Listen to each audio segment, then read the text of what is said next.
Ryan Carter pushed open the wrong door in a rush. The hospital room was cold and silent. A woman lay pale against white sheets, her eyes closed, her breathing shallow, no flowers on the nightstand, no cards, no one waiting in the chair by the window. He stood there holding sunflowers meant for someone else. Without thinking, he set them down and left. He didn't know that small mistake would pull him into a life he never planned. That the wrong room would become the right choice, that dying alone could still mean learning to live. Ryan Carter wasn't the kind of man who wandered into places by accident. He kept his life narrow and controlled. Work, his daughter, nothing else.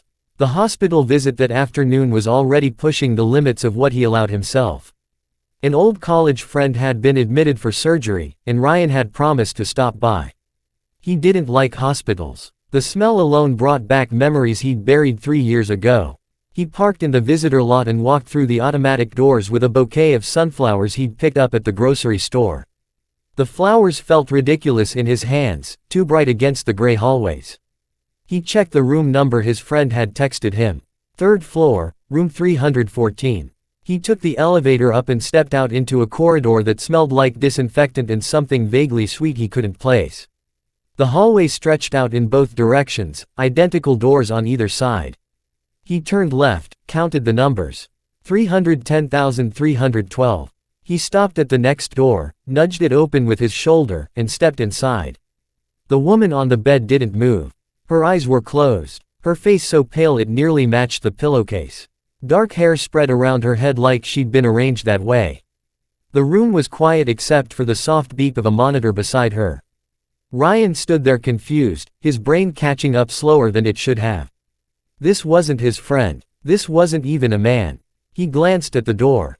No name plate, no chart hanging outside. He turned back to the woman and noticed the rest of the room. Empty. Not just empty, abandoned. No flowers, no cards propped on the nightstand, no jacket draped over the chair. No one had been here. Maybe no one was coming. Ryan didn't know why he stayed. He should have backed out, found the right room, laughed it off later. Instead, he looked down at the sunflowers in his hand. They were too cheerful for wherever he was supposed to be anyway. He set them on the small table beside her bed, quiet as he could, and left without a sound. He found his friend 2 doors down. They talked for 20 minutes about nothing important, and Ryan left the hospital thinking he'd forget the whole thing by morning. He didn't. 3 days later, Ryan was back at the hospital. Not for his friend this time. He told himself he was just curious. He wanted to know if the flowers were still there or if someone had finally shown up. He didn't plan to go inside. He walked past the room once, glanced through the small window in the door. The sunflowers were still on the table, wilting now. The woman was awake, staring at the ceiling. Ryan kept walking. He made it to the elevator before he stopped. He stood there, hand on the button, and felt something shift in his chest. It wasn't pity. Pity was easy to ignore. This was something else. Something that reminded him of sitting alone in his kitchen 3 years ago after the funeral when his daughter had finally fallen asleep and the house had gone silent. He'd wished just once that someone had left him flowers. He turned around. This time, he didn't go in. He found a nurse at the station and asked about the woman in room 314. The nurse looked up from her computer, hesitant at first, but Ryan's face must have convinced her he wasn't a threat. Lily Anderson, the nurse said. Her voice was soft, like she was used to delivering bad news. She's been here 2 weeks. Stage 3 lymphoma. She's responding to treatment, but it's slow. Ryan nodded. He didn't ask the question he really wanted to ask. The nurse answered it anyway. No visitors, she said. Not one. Ryan left the hospital and sat in his car for 10 minutes before starting the engine. He didn't understand what he was doing. He had a daughter to take care of, a job that barely paid enough. He didn't have space in his life for someone else's tragedy. But that night, after he'd put his daughter to bed, he sat at the kitchen table and made a list. Small things, things that wouldn't mean much to anyone else, but might mean something to someone alone. The next day, he brought a book, a paperback he'd read twice and liked enough to pass on. He didn't go into the room. He left it with the nurse and asked her to put it on the table. The day after that, he brought a small potted plant, something that wouldn't die as fast as flowers. Then a blanket, soft and gray. then a card with a landscape on the front and nothing written inside. He never stayed. He never introduced himself. He didn't want credit. He just wanted her to know that someone was thinking about her, that she wasn't as alone as that room made her feel.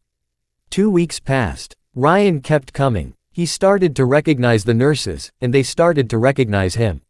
One of them, an older woman named Dorothy, smiled every time she saw him.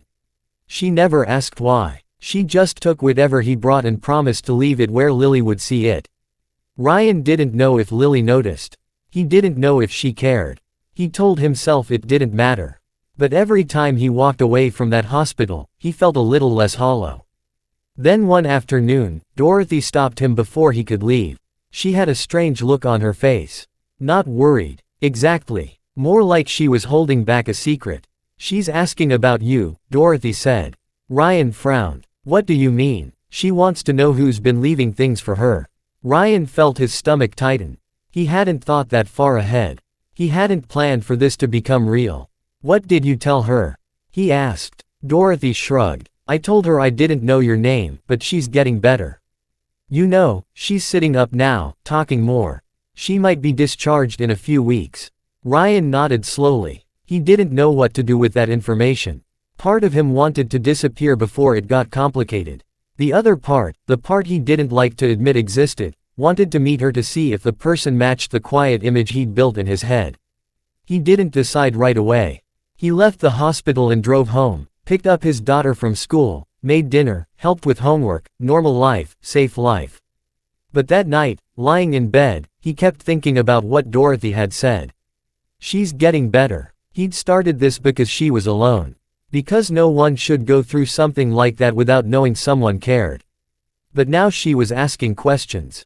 Now she wanted to know. The next day, Ryan brought a small journal, something she could write in if she wanted. He handed it to Dorothy like always, but before he could leave, she shook her head. "You should give it to her yourself," Dorothy said. Ryan stared at her. "I don't think that's a good idea." "Why not?" He didn't have an answer. At least not one that made sense out loud. "Because I'm afraid.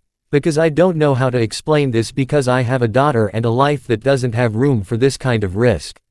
Dorothy just smiled. Room 314. She's awake. Ryan stood there holding the journal, feeling like he'd been cornered. He walked down the hallway slowly, stopped outside her door, and looked through the window. Lily was sitting up in bed, reading the book he'd left 2 weeks ago. Her hair was pulled back and she looked stronger than the first time he'd seen her. Still pale, still thin, but alive. He knocked softly. She looked up. Their eyes met through the glass, and for a moment, neither of them moved. Then she smiled, just a small one. But it was enough. Ryan opened the door and stepped inside. "Hi," he said. His voice came out rougher than he meant. "Hi," Lily said. She set the book down on her lap. "You're the one who's been leaving things." It wasn't a question, but Ryan nodded anyway. "I wasn't sure you were real," she said. "I thought maybe the nurses were just being nice." "They are nice," Ryan said. "But no, it was me." Lily looked at him for a long moment. Not suspicious, just curious, like she was trying to figure out why a stranger would do something like this. "Why?" she asked. Ryan didn't have a good answer. He thought about lying, making up something simple. But standing there looking at her, he realized she deserved the truth, or at least the closest thing to it he could manage. "I walked into the wrong room," he said. "And you were alone. And I guess I just thought no one should be that alone."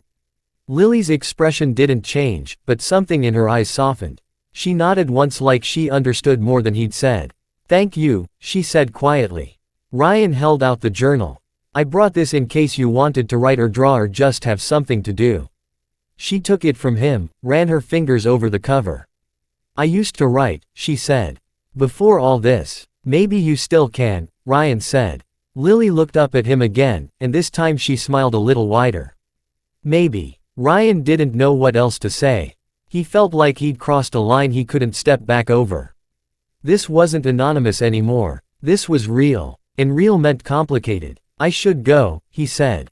"Will you come back?" Lily asked. Ryan hesitated. He thought about his daughter, about the carefully controlled life he'd built to protect them both, about how easy it would be to say no and walk away clean.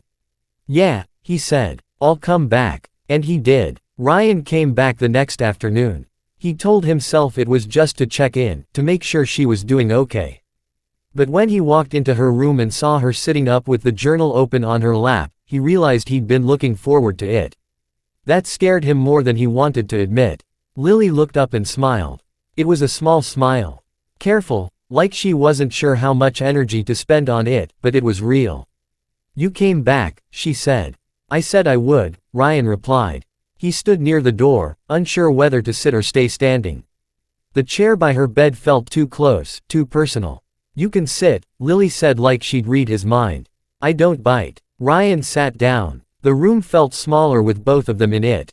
He could hear the faint hum of the machines, the air conditioning cycling on.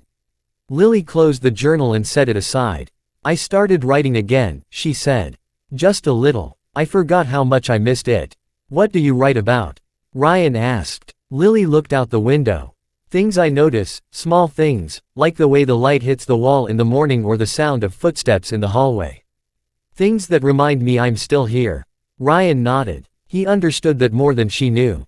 After his wife died, he'd done the same thing, not writing but noticing. Counting the small details of the day just to prove time was still moving. They talked for 20 minutes. Nothing heavy. She asked what he did for work and he told her he managed inventory at a warehouse. She asked if he liked it and he said it paid the bills. She didn't ask about his personal life and he was grateful for that. He wasn't ready to talk about his daughter yet or about why he was alone. When he left that day, he felt lighter, but also more tangled. He'd started this to help someone. Now he didn't know what it was becoming. Over the next 2 weeks, Ryan visited 4 more times. Each visit felt easier. Lily was getting stronger. Her color was coming back. She could sit up longer without getting tired. The nurses said her latest scans looked promising. The treatment was working. She might be discharged by the end of the month. Ryan should have been happy for her. He was. But there was something else underneath. A quiet dread that once she left, this thing they were building would disappear. He didn't know how to hold on to something that had no structure. One afternoon, Lily asked him the question he'd been avoiding. "Why don't you ever talk about yourself?" she said. Ryan looked at her. She was sitting cross-legged on the bed now, stronger than she'd been in weeks. Her eyes were sharp, direct. "I talk about myself," Ryan said. "No," Lily said. "You talk about work, about the weather, about the cafeteria coffee. But you don't talk about you." Ryan shifted in his chair. "There's not much to say." "I don't believe that." He looked down at his hands. He'd worked hard to keep this part of his life separate, to not let it bleed into the fragile thing they were building. But Lily wasn't going to let him hide. "I have a daughter," Ryan said finally. "Her name's Emma. She's 8. Lily's expression softened. "You're a dad." "Yeah. Where's her mom?" Ryan felt the familiar tightness in his chest. "She died 3 years ago. Cancer." The room went quiet. Lily didn't say she was sorry. She didn't offer empty comfort. She just looked at him like she understood, like she knew what it meant to lose something you couldn't get back. "That's why you were here," Lily said quietly. "That's why you walked into the wrong room." Ryan nodded. "I was visiting a friend. But yeah, I don't come to hospitals unless I have to. And you kept coming back," Lily said, even though it probably hurt. Ryan didn't answer. He didn't know how to explain that helping her had been easier than sitting alone with his own grief. That for a few minutes every week, he got to focus on someone else's survival instead of his own loss. Lily reached over and touched his hand just briefly. Then she pulled back. "Thank you," she said, "for staying." Ryan left the hospital that day feeling raw. He picked up Emma from school and took her to the park. They sat on the swings and she told him about her day, about the spelling test she'd aced and the boy who'd pulled her hair at recess. Ryan listened and tried to focus, but his mind kept drifting back to the hospital, to Lily, to the way she'd looked at him when he told her about his wife. That night after Emma went to bed, Ryan sat at the kitchen table and stared at his phone. He thought about texting Dorothy asking how Lily was doing, but that felt like crossing another line. He set the phone down and went to bed. He didn't visit the next day or the day after that. He told himself he was busy, that Emma needed him, that he was getting too involved. But the truth was, he was afraid. Afraid of what it meant that he looked forward to seeing Lily, afraid that he was starting to feel something he had no right to feel. On the fourth day, Dorothy called him. "She's asking for you," Dorothy said. Ryan's stomach dropped. "Is she okay?" "Physically, yes. But she noticed you stopped coming. I think she's worried you're not coming back." Ryan closed his eyes. "I'll be there tomorrow." He showed up the next afternoon with a bag of books he'd picked up from a used bookstore. When he walked into her room, Lily looked up with an expression he couldn't read. "Relief, maybe, or something close to it. I thought you disappeared," she said. "I'm sorry," Ryan said. "I got caught up with things." Lily nodded, but she didn't look convinced. "You don't have to keep coming. You know, I'll be okay." Ryan set the bag of books on the table. "I know, but I want to." Lily looked at him for a long moment. Then she smiled. "Good." They fell into a rhythm after that. Ryan visited 3 times a week. Sometimes they talked. Sometimes they just sat in comfortable silence. Lily told him about her life before the hospital. She'd been a freelance graphic designer, working from home, keeping to herself. She didn't have family nearby. Her parents had died in a car accident when she was in college, and she'd never been close with extended relatives. She'd had friends once, but over the years, they drifted. By the time she got sick, there was no one left to call. Ryan told her about Emma, about how hard it had been to raise a daughter alone, about the guilt he carried for not being enough. Lily listened without judgment. She didn't try to fix anything. She just let him talk. One afternoon, Ryan brought Emma with him.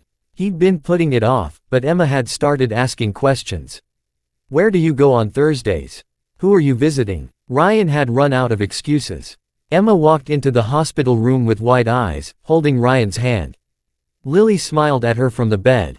"You must be Emma," Lily said. Emma nodded shyly. "Your dad's told me a lot about you," Lily said. "He says you're really good at math." Emma's face lit up. "I got a 100 read on my last test." "That's amazing," Lily said. "I was terrible at math." Emma giggled. Ryan watched them talk and something in his chest loosened. Emma asked Lily about the hospital, about what it was like to be sick, with the blunt curiosity only kids could get away with. Lily answered honestly but gently. By the time they left, Emma was chattering about how nice Lily was. And when they could visit again, Ryan realized driving home that he'd let this become part of his life, part of Emma's life, and he didn't know if that was a mistake or the best thing he'd done in years. 2 weeks later, Lily was discharged. The doctor said her scans were clean, the treatment had worked. She'd need follow-up appointments, but for now, she was in remission. Ryan helped her pack the few things she'd accumulated in the hospital. The books, the blanket, the wilted sunflowers she'd kept in a vase even after they dried out. "What are you going to do now?" Ryan asked. Lily folded the blanket carefully. "I don't know. Go home, I guess. Try to figure out what normal looks like. Do you have someone to help you?" Ryan asked. Lily shook her head. "I'll be okay. I've been alone before." Ryan didn't like the sound of that. He thought about her going back to an empty apartment, recovering alone with no one to check on her.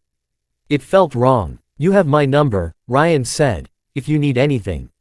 Lily smiled. "I know." They exchanged a few more words and then Lily left with a nurse to finish the discharge paperwork. Ryan stood in the empty room looking at the bed she'd been in for weeks. He felt the weight of something ending. Or maybe just changing. He didn't hear from her for 3 days.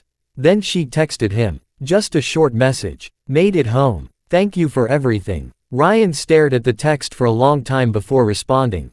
"Glad you're okay. Let me know if you need anything." He thought that would be it, that they drift into polite distance, but a week later, she texted again asking if he wanted to meet for coffee. Ryan said yes before he could talk himself out of it.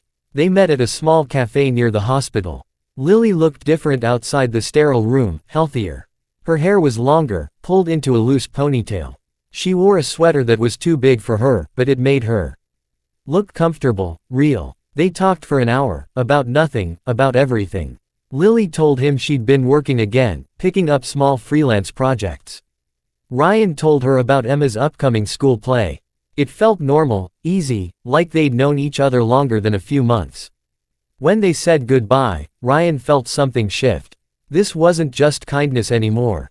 This was something else. Over the next month, they met for coffee twice more. Then, Lily invited him and Emma over for dinner. She cooked pasta and Emma helped set the table. They ate together, and for the first time in years, Ryan's kitchen table didn't feel empty. But underneath the ease, Ryan could feel the fear creeping back. He was starting to care about Lily, more than he'd planned, more than felt safe. And every time he let himself feel it, he thought about his wife, about losing her, about the years of grief that had followed. He didn't know if he could survive that again. One night after putting Emma to bed, Ryan sat on the edge of his mattress and stared at his phone. Lily had texted him earlier, just a picture of a sunset from her window. He'd sent back a thumbs up, but he hadn't called, hadn't pushed further. He was afraid. Afraid of getting close, afraid of what it would mean if he admitted he wanted more than friendship. Afraid that wanting something good would only lead to losing it. The next week, Lily had a follow-up appointment. Routine scans. Nothing to worry about, the doctors had said. But when Ryan texted to ask how it went, she didn't respond. He tried calling. No answer. He waited 2 days, and the silence felt like a weight pressing down on his chest. Finally, Dorothy called him. Clears throat. Lily's back in the hospital, she said. Ryan felt the floor drop out from under him. What happened? The scan showed something. They're running more tests. She didn't want me to tell you, but I thought you should know. Ryan hung up and drove straight to the hospital.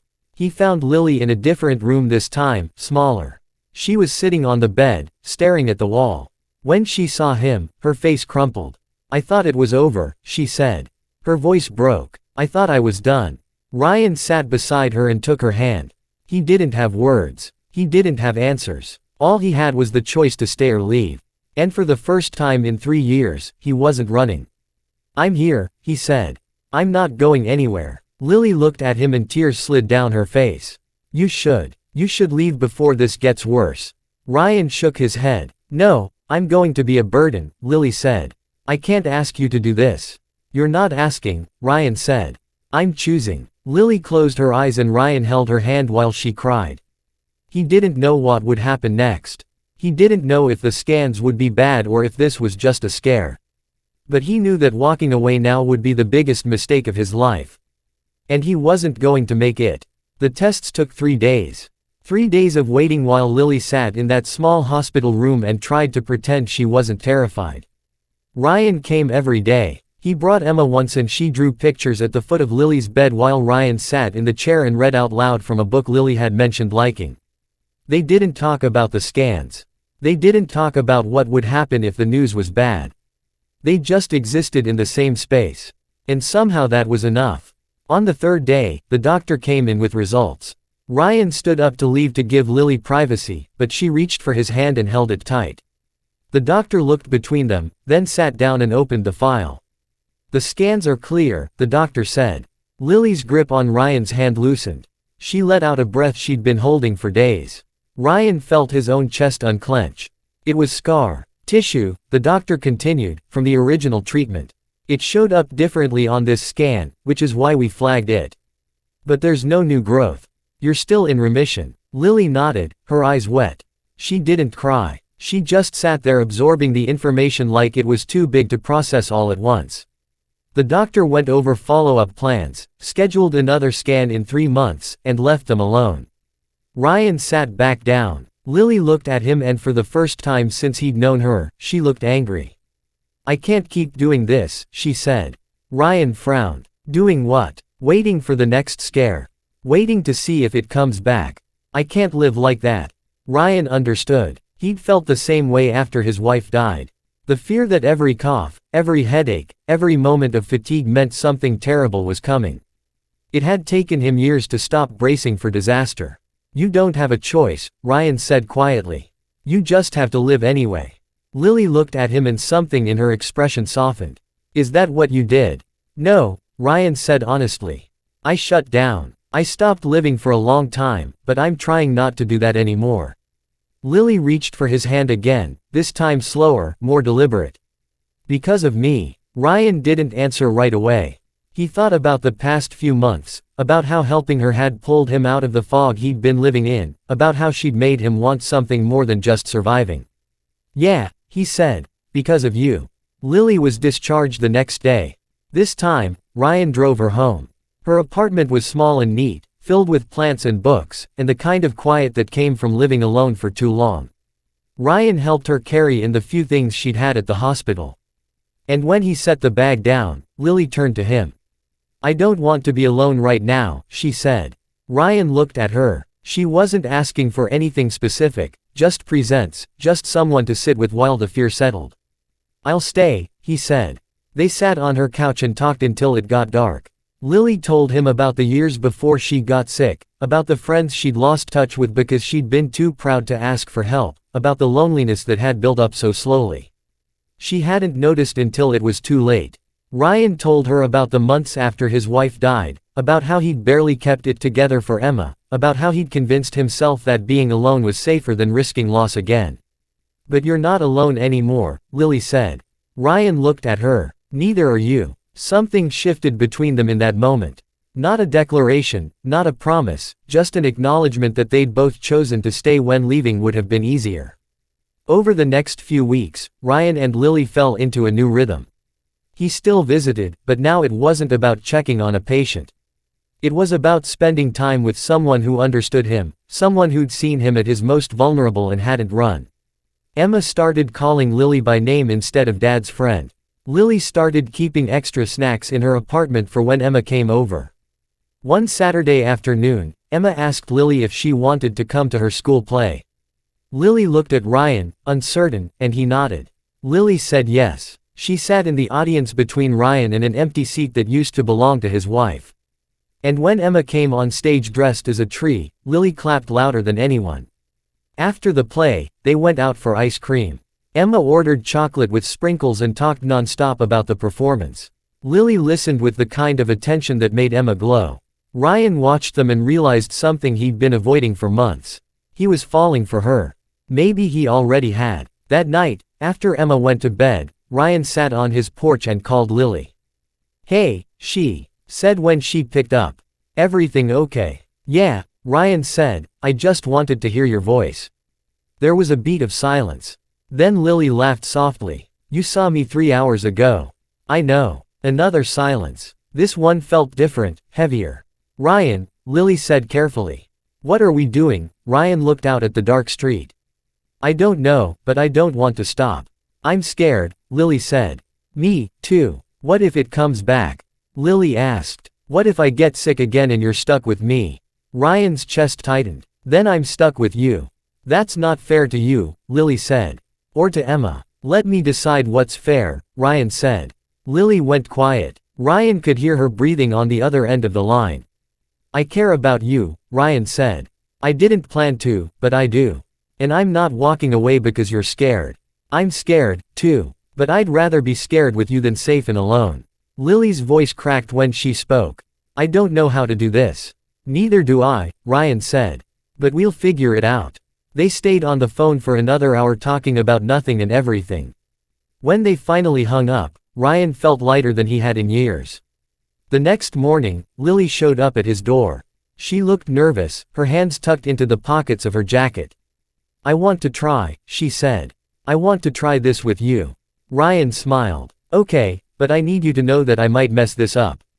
Lily said, "I've been alone for a long time. I don't know how to let someone in." "That's okay," Ryan said.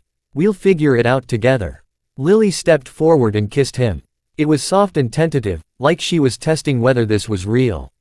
Ryan kissed her back, and for the first time in 3 years, he didn't feel guilty. He didn't feel like he was betraying his wife's memory. He just felt like he was allowed to be happy again. Over the next 6 months, they built something real. It wasn't perfect. Lily had bad days where the fear crept back in, and Ryan had moments where he retreated into himself. But they learned to talk through it, to be honest when things were hard, to ask for help instead of pretending they were fine. Emma adored Lily. She started asking when Lily was coming over, started including her in drawings she made at school. Lily bought Emma a sketchbook and taught her how to draw basic shapes. They spent hours at the kitchen table together, pencils scratching across paper, while Ryan cooked dinner and tried not to think about how much this felt like a family. One evening, after Emma had gone to bed, Lily and Ryan sat on the couch together. Lily had her head on his shoulder, and Ryan was half watching a movie neither of them cared about. I've been thinking, Lily said. About what? About the future. Ryan's heart picked up. What about it? Lily sat up and looked at him. I know this is fast. I know we've only been together a few months, but I don't want to waste time pretending I don't know what I want. Ryan waited. I want this, Lily said. I want you. I want Emma. I want to build a life with you however long I get. Ryan felt something catch in his throat. Are you asking me to marry you? Lily smiled. Maybe. Is that crazy? Probably, Ryan said. But I don't care. They got married 3 months later. It was a small ceremony in the backyard of Ryan's house. Just a few friends, Dorothy from the hospital, and Emma, who wore a yellow dress and carried a bouquet of sunflowers. Lily wore a simple white dress, and Ryan wore a suit he'd bought the day before. There was no big speech, no grand gesture, just two people choosing each other in front of the people who mattered. When the officiant asked if they took each other, Ryan said yes without hesitation.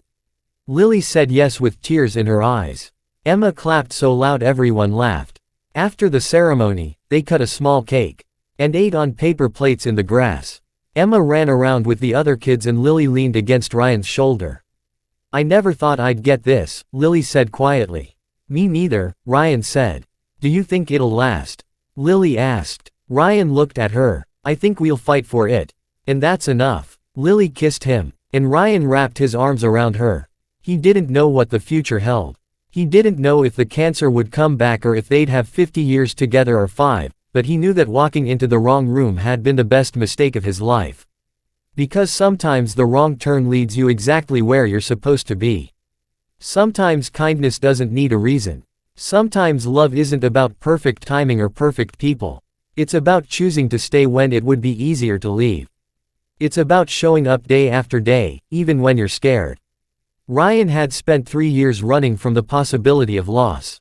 But Lily had taught him something he'd forgotten. That life wasn't about avoiding pain. It was about finding someone worth risking it for. And she was worth it. Emma ran up to them out of breath and grinning. Can we have more cake? Lily laughed. Yes, absolutely. Ryan watched them walk toward the table together, and he felt something settle in his chest. Not certainty, not the promise that everything would be okay. Just the knowledge that he wasn't alone anymore, that he'd found his way back to living. And that was enough. The sun was setting, casting long shadows across the yard. The guests were starting to pack up and the music had faded to a soft hum. Ryan stood there watching his daughter and his wife laugh over frosting. And he made a silent promise to keep showing up, to keep choosing love even when it was hard. To keep walking through the wrong doors until he found the right ones. Because in the end, that's all any of them could do. Keep moving, keep hoping, keep believing that the next room might hold exactly what they'd been looking for all along.